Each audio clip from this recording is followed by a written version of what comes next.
Hello students, इदुक्षा YouTube channel में आप सभी का बहुत बहुत स्वागत है। स्टूडेंट्स, मुझे पूरी उम्मीद है कि आप लोगों की जो स्टडी है वो काफ़ी अच्छी चल रही होगी एंड आपका एग्जाम बहुत ही पास में है। मतलब आपके एग्जाम में लगभग 1 मंथ बचा हुआ है। मुझे पूरी उम्मीद है कि आप लोग बहुत मेहनत कर रहे होंगे, बहुत अच्छे से पढ़ाई कर रहे होंगे। एंड स्टूडेंट, अगर देखें अपन तो आज की क्लास के अंदर अपन जो है वो एनिलिडा फाइलम पढ़ने वाले हैं। इससे पहले जो है मैंने आपको इसके एस्केल मेथड्स जो था वहाँ तक आपको कंप्लीट करवा दिया था। आज अपन एनिलिडा फाइलम पढ़ेंगे, तो आइए बढ़ते हैं अपन एनिलिडा फाइलम की ओर। तो बेटा देखिए, एनिलिडा फाइलम जो है वहाँ पर ये जो एनिलिडा टर्म होता है, ये जो शब्द है वो आया कहाँ से है बेटा? तो ये ग्रीक वर्ड, एक लैटिन वर्ड जो है वो एनुलस से आया है। एंड यहाँ पर जो अपना एनुलस है उसका मतलब होता है स्मॉल रिंग, लिटिल रिंग्स, छोटी छोटी वाले। मतलब छोटी छोटी रिंग्स होती हैं, उन छोटी छोटी रिंग्स से ही जो है वो क्या बना है, पूरा एक ऑर्गेनिज्म बना हुआ है। तो इन छोटी रिंग को अपन बोलते हैं एनुलस, और एनुलस होने की वजह से ही हम बोलते हैं इनको एनिलिडा। यानी हम इसके अंदर जिस भी ऑर्गेनिज्म के अंदर एनुलस है, छोटी छोटी रिंग्स प्रेजेंट है, जो छोटी छोटी रिंग से बना हुआ है, उन सारे ऑर्गेनिज्म को अपन कहा रखेंगे फाइलम एनिलिडा के अंदर। तो यहाँ पे देखिए बेटा, इस तरीके की छोटी रिंग होती है। यहाँ पर ये एक रिंग है, दूसरी रिंग, तीसरी रिंग, चौथी रिंग। तो ऐसे रिंग जो है वो आपस में अरेंज होती जाएगी। तो रिंग जब अरेंज होती है बेटा तो इस तरीके की स्ट्रक्चर बन जाती है। और अगर आप बाहर से देखेंगे तो यहाँ पर देखिए बेटा, 2 रिंग है। तो 2 रिंग जो है इसमें बाहर की तरफ भी आपको जो है एक फिजर दिखेगी, दरार से दिखेगी, और ये दरार अंदर की तरफ जाती है। मतलब अंदर की तरफ भी जो है वो टुकड़ों में डिवाइड होती रहती है। तो इस तरीके से छोटे छोटी रिंग्स, छोटे छोटे टुकड़े मिलकर के पूरे एक ऑर्गेनिज्म को बना देते हैं। इस रिंग को, इसको अपन सेगमेंट में बोल सकते हैं, इसे अपन मेटामियर भी बोल सकते हैं। जब किसी भी ऑर्गेनिज्म में बेटा सेगमेंट प्रेजेंट होते हैं, मेटामियर प्रेजेंट होते हैं, तो हम बोलते हैं कि उसके अंदर सेगमेंटेशन प्रेजेंट है, यानी इसके अंदर मेटामेरिज्म प्रेजेंट है, इसके अंदर खंडीभवन प्रेजेंट है। और यहाँ मैंने आपके लिए लिख रखा है कि जो सेगमेंटेशन होता है, मतलब ये जो खंडीभवन की जो प्रॉपर्टी है वो सिर्फ हमारे 3 फाइलम के अंदर मिलती है। एक अपना होता है एनिलिडा, एक होता है आर्थ्रोपोडा और एक कोडेटा। मतलब एनिलिडा, आर्थ्रोपोडा और कोडेटा, ये 3 फाइलम ऐसे फाइलम होते हैं जिसके अंदर सेगमेंटेशन प्रेजेंट होता है। ये जो सेगमेंटेशन होता है बेटा, उसकी खास बात ये होती है कि ये सेगमेंटेशन जो होता है वो बाहर के साथ साथ अंदर भी होना चाहिए। सिर्फ बाहर से हमें ये टुकड़ों में डिवाइडेड नहीं दिखना चाहिए। देन बेटा देखिए, यहाँ पे लेवल ऑफ ऑर्गेनाइजेशन, मतलब संगठन का स्तर क्या है बेटा? तो यहाँ पे जो प्लेटीहेल्मिन्थेस था ना बेटा, वो अपना था ऑर्गन। फिर उसके बाद एस्केलमेंथेस आया, वो ऑर्गन सिस्टम। और यहाँ अपना जो एनिलिडा था बेटा, इसके अंदर ऑर्गन सिस्टम्स आ चुके हैं। मतलब ऑर्गन से भी ऊपर वाला लेवल अब यहाँ पे सिस्टम बन चुके हैं। डाइजेस्टिव सिस्टम है, यहाँ पे रेस्पिरेटरी सिस्टम है, यहाँ पे सर्कुलेटरी सिस्टम है, सब कुछ यहाँ बन गया है। सिमेट्री की बात करते हैं बेटा। सिमेट्री का मतलब होता है कि हम इसको 2 इक्वल पार्ट में डिवाइड कर सकते हैं कि नहीं कर सकते हैं। तो बेटा इनको 2 इक्वल पार्ट में डिवाइडेड किया जा सकता है। एंड इसके अंदर जो सिमेट्री होती है वो बायलैटरल सिमेट्री होती है, द्विपार्श्विक सममिति होती है। इस द्विपार्श्विक सममिति का मतलब होता है बेटा कि इसका जो ऑर्गेनिज्म होगा, मतलब एनिलिडा के अंदर जो ऑर्गेनिज्म होता है उसको किसी एक प्लेन से कट करने पर 2 इक्वल हाफ्स में डिवाइड किया जा सकता है। इससे पहले एक रेडियल सिमेट्री भी आपने पढ़ी होगी, उसका मतलब आप इसको किसी भी प्लेन से कट करो, इसके 2 इक्वल पार्ट्स हो जाएंगे। फिर अपन बढ़ते हैं इसके नेक्स्ट प्रॉपर्टी पे। तो देखिए बेटा, इसके अंदर जर्म लेयर की बात करें तो इसके अंदर 3 जर्म लेयर होती है। मतलब इसमें 3 जनन स्तर होंगे। तो इसीलिए अपन इसको बोलते हैं ट्रिप्लोब्लास्टिक एनिमल या ट्रिप्लोब्लास्टिक फाइलम होता है ये। मतलब इसके अंदर तीनों जर्म लेयर होगी। एक्टोडर्म जो बाहर की तरफ होती है, मेसोडर्म जो बीच में होती है, एंडोडर्म जो कि अंदर की तरफ होती है। एंड आपने ये पढ़ा है बेटा कि जिनके अंदर एक्टोडर्म, एंडोडर्म, मेसोडर्म होती है तो बेटा उनके अंदर क्या प्रेजेंट होती है? सीलोम प्रेजेंट होती है। क्योंकि सीलोम की खास विशेषता है कि एक्टोडर्म एंडोडर्म के बीच में तो होगी, पर दोनों तरफ ही मेसोडर्म से घिरी हुई होनी चाहिए। और इसका एक अपवाद भी था, एस्केलमेंथेस एंड प्लेटीहेल्मिन्थेस बेटा। प्लेटीहेल्मिन्थेस में तीनों जर्म लेयर होती है, पर फिर भी वहां पे अपने सीलोम नहीं होती है। एस्केलमेंथेस में सूडोसीलोम होती है, और ट्रू सीलोम पहली बार हमको कहाँ दिखी है? हमें दिखी है एनिलिडा के अंदर। तो मैंने यहाँ लिखा है बेटा, सीलोम जो है, गुहा जो है बेटा, यहाँ पर यू सिलोमेट होती है, ट्रू सिलोम होती है। एंड ट्रू सिलोम में भी कौन सा टाइप होगा बेटा? साइजोसिलोम होगा। और मैंने लिख दिया कि पहला ऐसा फाइलम है जिसके अंदर हमें ट्रू सिलोम मिली है। फिर देखिए बेटा, यहाँ अपन देखते हैं इसका बॉडी प्लान कैसा होता है, tube with in tube. Tube with in tube का मतलब क्या होता है बेटा कि यहाँ पर इसकी जो बॉडी वॉल होती है, एक सेकंड, यहाँ पर जो इसकी बॉडी वॉल होती है बेटा, उस बॉडी वॉल के अंदर, ये मान लीजिए इसकी बॉडी वॉल है, मैं भी ये मान के चल रही हूँ, ये इसकी पूरी बॉडी है, बाहर की तरफ ही पूरी बॉडी है, तो ये भी एक ट्यूब की तरह है, और अंदर इसकी एलिमेंट्री कैनाल है, तो एलिमेंट्री कैनाल भी एक ट्यूब है। तो इसका बॉडी प्लान ऐसा है, ट्यूब विद इन ट्यूब, मतलब ट्यूब के अंदर ट्यूब है। तो यहाँ पे जो ऊपर वाला होल है, ऊपर वाला जो पोर है बेटा, वो माउथ जो है उसको डिनोट करता है, और नीचे वाला जो है एनस गुदा को डिनोट करता है। एंड बेटा यहाँ पर अगर body plan tube with in tube है तो उसमें भी दो टाइप होते हैं, तो प्रोटोस्टॉम है, ड्यूटेरोस्टॉम। प्रोटोस्टॉम, स्टॉम का मतलब होता है बेटा माउथ, प्रोटो का मतलब होता है फर्स्ट, पहले। तो यहाँ पर ध्यान रखना, माउथ पहले बनेगा और एनस एनिलिडा के अंदर बाद में बनता है, पर होते दोनों है। जब बेटा यहाँ पे माउथ भी है, एनस भी है, दोनों अलग अलग सेपरेट ओपनिंग है, इसका मतलब यहाँ पे डाइजेस्टिव सिस्टम, इसका जो पाचन तंत्र होगा वो कैसा होगा, कंप्लीट होगा, कंप्लीट पूर्ण होगा। फिर देखिए बेटा यहाँ पर सर्कुलेटरी सिस्टम की बात करें तो इस एनिलिडा फाइलम के अंदर सबसे पहला ऐसा फाइलम है जिसके अंदर अपन को सर्कुलेटरी सिस्टम मिला है। और सर्कुलेटरी सिस्टम भी बेटा इसके अंदर कैसा मिला है हमें, क्लोज टाइप का। हमारे अंदर भी कैसा होता है, क्लोज। एनिलिडा के अंदर भी सर्कुलेटरी सिस्टम कैसा होता है, क्लोज। क्लोज का मतलब होता है बेटा कि यहाँ पे जो ब्लड होता है वो blood vessels, artery, when, capillaries के अंदर फ्लो होता है। तो यहाँ पे पहली बार अपन को मिला। दूसरा बेटे इसके अंदर एक्सेप्शन भी होता है, एक्सेप्शन है हीरोडिनेरिया, जिसको आप ब्लड शकिंग लीच जोंक भी बोलते हो बेटा। तो इस हीरोडिनेरिया के अंदर जो है वो ओपन सर्कुलेटरी सिस्टम होता है, खुला परिसंचरण तंत्र होता है। बाकी जितने भी एनिलिडा के ऑर्गेनिजम्स होंगे, जितने भी इसके जीव होंगे, उन सब में क्या होगा, क्लोज सर्कुलेटरी सिस्टम होगा। ब्लड की बात करें बेटा तो यहाँ पे ब्लड रेड कलर का होता है। क्यों होता है लाल कलर, हमारा ब्लड लाल किसकी वजह से होता है, हीमोग्लोबिन की वजह से, क्योंकि उसमें आयरन प्रेजेंट होता है। तो बेटा यहाँ पे ब्लड जो है उसका कलर जो है वो रेड है, किसकी प्रेजेंस की वजह से, रेस्पिरेटरी पिगमेंट हीमोग्लोबिन की वजह से होता है। एंड बेटा यहाँ पर जैसे हमारा हीमोग्लोबिन जो है वो आरबीसी जो है उसके अंदर होता है, बट यहाँ पे हीमोग्लोबिन आरबीसी में नहीं होता, यहाँ हीमोग्लोबिन प्लाज्मा में डिसॉल्व स्टेज में पाया जाता है। नेक्स्ट देखिए बेटा, यहाँ अपन देखते हैं कि ये इनका, हम देखें कि इनकी लोकेशन क्या होता है, इनका प्लेस कहाँ होता है, ये कहाँ रहते हैं। तो बेटा ये जलीय, मतलब एक्वेटिक भी हो सकते हैं, जल में भी मिल सकते हैं। जल में यहाँ आपको बेटा फ्रेश वाटर, स्वच्छ जल, अलवणीय जल में भी मिल सकते हैं, और मराइन वाटर मतलब ये आपको लवणीय या समुद्र जल में भी मिल सकते हैं। स्वच्छ जल के एग्जाम्पल देखें तो ट्यूबीफैक्स होता है, जिसको अपन स्लेज बोन बोलते हैं। ये थोड़ा सा एक्स्ट्रा है, एनसेटिस थोड़ा बाहर है, पर आप लर्न कर लेना इसको।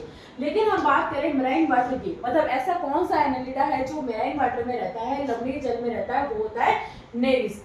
टेरेस्ट्रियल की बात करें, स्थलीय की बेटा, तो आपने देखा होगा अर्थवॉर्म। हमारे आसपास जो खेत वगैरह है या खुली जगह होती है वहां पर वो अर्थवॉर्म दिख जाते हैं इजीली, क्योंकि वहां पर जमीन जो है वहां की वो थोड़ी सी उखड़ी हुई रहती है। तो यहाँ पे टेरेस्ट्रियल का एग्जांपल आपको बताया बेटा, अर्थवॉर्म, केचुआ, और अपन इसको फेरेटिमा, साइंटिफिक नेम क्या होता है इसका, फेरेटिमा। ये बेटा फ्री लिविंग भी हो सकते हैं, जैसे कि अर्थवॉर्म वो अपना फ्री लिविंग रह सकता है, तो अर्थवॉर्म यहाँ पे एग्जाम्पल आप लिख सकते हो। ये पैरासिटिक भी हो सकते हैं, मतलब किसी जीव के ऊपर भी रह सकते हैं। फॉर एग्जाम्पल लीच, लीच जो है ना बेटा, ये आपको किसी भी फिश या किसी अदर ऑर्गेनिज्म जो है उसके ऊपर मिल सकता है। तो ये एक पैरासिटिक होता है, ये ब्लड शकिंग होता है, रक्त को चूसने वाला होता है। फिर देखिए बेटा यहाँ पे डाइजेस्टिव सिस्टम अभी अपन ने देखा था कि कंप्लीट होता है। कंप्लीट क्यों बोला, क्योंकि यहाँ पे माउथ भी होगा, यहाँ पे एनस भी होगी, मतलब यहाँ मुख भी होगी, यहाँ गुदा भी होगा। अगर यहाँ डाइजेस्टिव सिस्टम है यानी कि फूड का डाइजेशन भी होगा। और डाइजेशन बेटा यहाँ कैसा होता है, एक्स्ट्रा सेलुलर। एक्स्ट्रा सेलुलर का मतलब ये होता है कि डाइजेशन यहाँ सेल के बाहर होता है, मतलब सेल जो है उसमें से एंजाइम निकलेंगे, फूड का डाइजेशन होगा, देन सेल जो है वो डाइजेस्टेड फूड को क्या करेगी, एब्जॉर्ब करेगी। फिर रेस्पिरेशन की बात करें बेटा, यहाँ पे श्वसन की बात करें तो रेस्पिरेशन के लिए इनमें जो एक्वेटिक होंगे, जो एक्वेटिक एनिलिड्स है बेटा, उसमें कुछ स्पेशलाइज्ड गिल आपको मिल सकते हैं। इसके अलावा बेटा आपने नेरिस देखा है, अभी आपको मैं डायग्राम दिखाऊंगी। तो नेरिस के अंदर पैरापोडिया होता है। पैरापोडिया जो है बेटा इसको लोकोमोशन लाइक इनको स्विमिंग में हेल्प करते हैं, एंड पैरापोडिया साथ में रेस्पिरेशन में भी हेल्प करते हैं। तो स्पेशलाइज्ड गिल और ये जो पैरापोडिया होंगे ना बेटा, ये मिलते हैं आपको एक्वेटिक एनिलिड्स के अंदर। और यहाँ पे मैंने पैरापोडिया का एग्जाम्पल लिख दिया। पैरापोडिया कहाँ मिलता है बेटा, तो पैरापोडिया जो है अपन को नेरिस के अंदर मिलता है। और मोइस्ट क्यूटिकल, मोइस्ट क्यूटिकल मतलब बेटा कि जो केंचुआ होता है उस केंचुआ की त्वचा बहुत नम होती है और नम त्वचा जो है उसमें से जो है ऑक्सीजन जो है वो इजीली अंदर चली जाएगी, CO2 इजीली बाहर आ जाती है डिफ्यूजन के थ्रू। तो हम यहाँ ये कहते हैं कि अर्थवॉर्म जो है उसमें रेस्पिरेशन मोइस्ट क्यूटिकल, क्यूटिकल मतलब उसकी जो नम त्वचा है उसके द्वारा होता है। नेक्स्ट स्लाइड देखिए बेटा। फिर देखिए बेटा एक्सक्रेशन, एक्सक्रेशन का मतलब क्या होता है कि किसी भी नाइट्रोजनस वेस्ट को बॉडी से बाहर निकालना। एंड नाइट्रोजनस वेस्ट कौन से होते हैं, जैसे अमोनिया होता है, यूरिया होता है, यूरिक एसिड होता है। तो बेटा यहाँ पर जो भी नाइट्रोजनस वेस्ट होगा एनलेट के अंदर उसको बॉडी से बाहर निकालने का जो प्रोसेस है उसको अपन बोलेंगे एक्सक्रेशन, उत्सर्जन। अब यहाँ पे एक्सक्रीशन किसकी हेल्प से होता है, यहाँ बेटा नेफ्रिडिया की हेल्प से भी हो सकता है, बोट्राइडल टिश्यू की हेल्प से भी हो सकता है एंड क्लोरागोगन सेल की वजह से भी हो सकता है। और हमारे जो सिलेबस में मेनली दे रखा है वो है बेटा नेफ्रिडिया एंड नेफ्रिडिया को अपन बोलते हैं व्रकक। तो यहाँ पे बेटा जो नेफ्रिडिया होता है उसमें जो एक्सक्रीशन होगा वो नेफ्रिडिया जो है उस ये जो एक्सक्रीशन करेगा वो किसके अंदर करेगा, अर्थवॉर्म के अंदर करेगा। एंड अर्थवॉर्म में बेटा जो नेफ्रिडिया होते हैं वो 3 टाइप के होते हैं, फेरेंशियल nephridia, septal nephridia and integumentary nephridia. तो थोड़े से आप इनके नाम भी ध्यान रख लेना। इसके अलावा लीच जो है ना बेटा उसके अंदर स्पेशल टाइप के एपिथेलियल टिश्यू होते हैं जिनको अपन बोट्राइडल टिश्यू बोलते हैं और ये बोट्राइडल टिश्यू जो है एक्सक्रीशन में हेल्प करता है। थर्ड है बेटा क्लोरागोगन सेल, ये भी क्या करती है, एक्सक्रीशन में हेल्प करती है। फिर देखिए बेटा यहाँ नर्वस सिस्टम की बात करें तो नर्वस सिस्टम की बात करें बेटा तो यहाँ पे गैंग्लिया प्रेजेंट होते हैं। इसके अलावा यहाँ पे आपको पता है कि जो इनवर्टिब्रेट्स होते हैं उनके अंदर double ventral solid nerve code होती है। तो यहाँ पर देखना बेटा इस तरीके से double solid ventral nerve code होगी। डबल का मतलब इस तरीके से डबल होगी बेटा, ये सॉलिड होगी और वेंट्रल का मतलब ये इस तरफ पाई जाएगी। ये हमारी डोर्सल साइड है और ये हमारी वेंट्रल साइड है। तो यहाँ पे जो अगर ऑर्गेनिज्म कुछ ऐसा है, जैसे ये ऑर्गेनिज्म है अगर कुछ ऐसा है तो ये उसकी डोर्सल होगी, ये वेंट्रल साइड होगी। तो वेंट्रल साइड पर जो है बेटा क्या होगी, double ventral solid nerve code होगी। इसके साथ ही इनके जो सेगमेंट होते हैं उन सेगमेंट के अंदर भी गैंग्लिया प्रेजेंट होते हैं। तो हम ये कहते हैं कि वहाँ पे एक तो ब्रेन होगा जो कि एज ए सेरेब्रल गैंग्लिया होगा और हर सेप्टम के अंदर या हर सेगमेंट के अंदर ध्यान रखना वहाँ गैंग्लिया प्रेजेंट होता है। तो हम बोलते हैं कि वहाँ सेगमेंटल गैंग्लिया जो है वो भी नर्वस सिस्टम को रिप्रेजेंट करता है। इसके अलावा वहाँ कुछ ऑर्गेनिज्म के अंदर सेंस ऑर्गन्स भी होते हैं, संवेदी अंग भी होते हैं, जैसे आंखें होती है, टेंटिकल्स होते हैं, पार्ट्स होते हैं। तो ये बेटा क्या होते हैं, कुछ इनके सेंसरी ऑर्गन्स होते हैं और ये सेंसरी ऑर्गन तीनों की हम बात करें तो ये मेनली किसके अंदर पाया जाता है, नेरिस के अंदर पाया जाता है। बेटा फिर हम देखें लोकोमोशन की बात करें। लोकोमोशन का मतलब होता है कि अपना प्लेस चेंज करना, मतलब वो एक जगह से अगर दूसरे जगह जाएंगे तो किसकी हेल्प से जाएंगे। तो बेटा जो अर्थवॉर्म होता है उसके अंदर ध्यान रखना 2 टाइप की मसल्स होती है। फॉर एग्जांपल अगर ये अर्थवॉर्म है तो इसमें जो लंबी लंबी मसल्स होगी उनको अपन बोलेंगे लॉन्गिट्यूडनल मसल्स एंड इस तरीके से जो मसल्स होगी उसको अपन क्या बोलेंगे, सर्कुलर मसल्स। अब बेटा जब ये आपने देखा होगा कि जो केंचुआ होता है वो क्या करता है, जैसे कि ये एक तल है एंड इस तल के अंदर एक सेकंड ये एक अगर सरफेस है तो इस सरफेस के अंदर एक केंचुआ अगर मूवमेंट कर रहा है तो बेटा पहले केंचुआ ऐसा मोटा होता है, फिर वो आगे बढ़ता है, फिर वो ऐसा मोटा होता है, फिर वो आगे बढ़ता है। तो बेटा जब वो मोटा हो रहा है ना तो वो किसकी हेल्प से होगा, सर्कुलर मसल्स की हेल्प से। फिर उन सर्कुलर मसल्स के बाद में लॉन्गिट्यूडनल मसल्स की वजह से वो आगे फैलेगा, फिर से वो थोड़ा मोटा होगा सर्कुलर की वजह से, लॉन्गिट्यूडनल की वजह से वो आगे की तरफ मूव करेगा। तो इस तरीके से लोकोमोशन में बेटा कौन हेल्प करती है, मसल्स हेल्प करती है, जैसे लॉन्गिट्यूडनल या सर्कुलर मसल्स। इसके अलावा जैसे अभी मैंने आपको बताया कि जो अपना नेरिस होता है उस नेरिस के अंदर पैरापोडिया होता है और ये नेरिस जो है मतलब एक्वेटिक है, ये भी मैंने आपको बताया। अगर ये पानी में रहता है तो पानी में इसका लोकोमोशन मतलब स्विमिंग करना, पानी में ये तैर करके तो आगे बढ़ेगा, मतलब लोकोमोशन कैसे करेगा, एज ए स्विमिंग करेगा। तो वहां पे अपन ये कह सकते हैं कि पैरापोडिया स्विमिंग में हेल्प करते हैं, मतलब यहाँ पे लोकोमोशन या गमन में हेल्प करते हैं। और यही पैरापोडिया जो है बेटा रेस्पिरेशन में हेल्प करेंगे। आपको पता है कि जो अभी मैं दिखाऊंगी आपको डायग्राम में, अर्थवॉर्म जो होता है ना उसमें सीटे या कीटे इनको जो बोलते हैं। तो यहाँ पे जो सीटे होता है ना बेटा वो क्या करते हैं, लोकोमोशन में हेल्प करेंगे, किसमें, अर्थवॉर्म के अंदर। तो ये देखिए बेटा यहाँ पे मैंने आपके लिए डायग्राम शो किया हुआ है, यहाँ पे आपको डायग्राम दिख रहा होगा, ये किसका डायग्राम है, अर्थवॉर्म का। तो इस अर्थवॉर्म को मैंने आपको बताया, अर्थवॉर्म को अपन क्या बोल सकते हैं बेटा, पैरेटीमा भी बोल सकते हैं। यहाँ पे देखो बेटा ये यहाँ पे जो है सीटे प्रेजेंट होते हैं, यहाँ पे जो है ये जैसे कि ये देखो इसके एक तो ये सेगमेंट दिख रहे होंगे आपको, दिख रहे हैं, कितने सारे सेगमेंट में डिवाइडेड है, देखो ये सारे सेगमेंट ही सेगमेंट है ना, तो हम इसको बोलते हैं यहाँ पे सेगमेंटेशन होता है, इसलिए हमने इसको एनेलिडा में रखा। इसके अलावा बेटा यहाँ पे जो है वो क्या प्रेजेंट होंगे, सीटें प्रेजेंट होंगे। अब बेटा खास बात एक आपको बताऊं मैं कि ये सीटें जो है वो पूरे अर्थवॉर्म के अंदर मिलते हैं, पर ये 3 जगह पे नहीं मिलते। ये अपन को इसका जो पहला सेगमेंट होगा, इसका जो पहला खंड होगा वहां नहीं मिलेगा। दूसरी बात, इसका जो लास्ट वाला सेगमेंट होगा, अंतिम खंड होगा, ये हमें उससे वहां पे नहीं मिलेगा। और तीसरी ये देखो क्लाइटेलम, ये दिख रही है आपको ये वाली स्ट्रक्चर, इसको अपन बोलते हैं क्लाइटेलम। ये क्लाइटेलम 14 से 15 से और 16, 14, 15 और 16 खंडों में प्रेजेंट होती है। तो क्लाइटेलम जो होती है ना 14 से 16 के बीच, यहाँ भी क्या प्रेजेंट नहीं होती, सीटें प्रेजेंट नहीं होती। तो 3 जगह पे नहीं होगी, पहले सेगमेंट पे नहीं होगी, लास्ट सेगमेंट पे नहीं होगी, और क्लाइटेलम पे क्या नहीं होगी, सीटें प्रेजेंट नहीं होगी।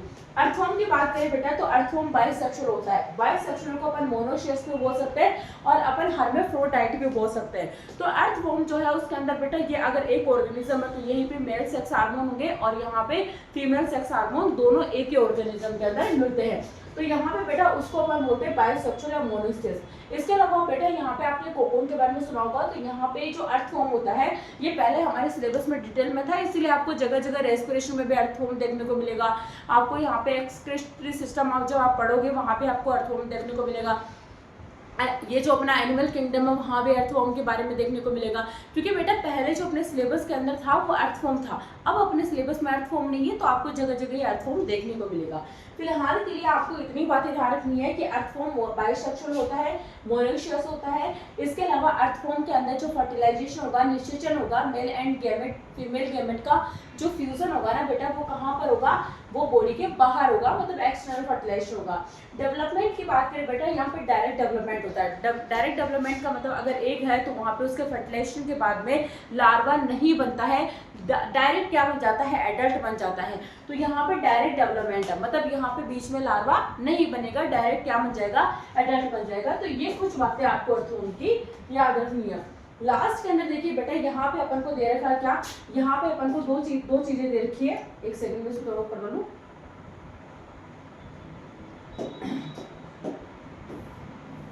ये देखिए बेटा यहाँ पे अपन को ये वाले जो है अपने एनसीईआरटी के अंदर अपन को डायग्राम दे रखा है। ये वाला जो डायग्राम है बेटा वो किसका है, नेरिस का, और ये वाला डायग्राम किसका है, यूडिनेरिया का। यूडिनेरिया क्या है बेटा, अपनी ब्लड सकिंग लीच है। यूडिनेरिया मतलब जो लीच होती है बेटा ये भी बाइसेक्सुअल होते हैं, मतलब male and female sex organ जो है वो एक ही लीच के अंदर होंगे। फर्टिलाइजेशन की बात करें, निषेचन इसकी बॉडी के अंदर होता है। डेवलपमेंट यहाँ पे बेटा डायरेक्ट होगा, यहाँ पे लार्वा नहीं बनेगा, यहाँ पे लार्वा नहीं बनेगा, ठीक है। इसके अलावा बेटा देखिए यहाँ पे नेरिस के अंदर देखिए बेटा यहाँ आपको ये पैरापोडिया दिखाई दे रहे होंगे। इन्हीं पैरापोडिया की हेल्प से ये ब्रीथिंग रेस्पिरेशन में करता है, एंड साथ ही इन्हीं पैरापोडिया की हेल्प से ये लोकोमोशन भी करेगा। इस नेरिस को हम सैंडवॉर्म भी बोलते हैं, है ना। तो ये चीज आप ध्यान रखना कि नेरिस का दूसरा नाम क्या होता है, सैंडवॉर्म। क्या होता है बेटा, सैंडवॉर्म होता है।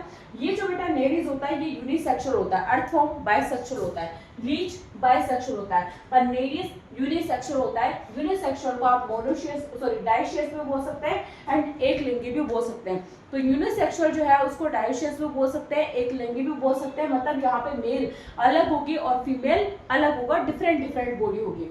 फर्टिलाइजेशन बेटा यहाँ पे एक्सटर्नल फर्टिलाइजेशन था और यहाँ पे इंटरनल फर्टिलाइजेशन है। तो नेरिस और अर्थवॉर्म में क्या होगा, एक्सटर्नल फर्टिलाइजेशन होगा और एकमात्र लीच जो है उसके अंदर इंटरनल फर्टिलाइजेशन होगा।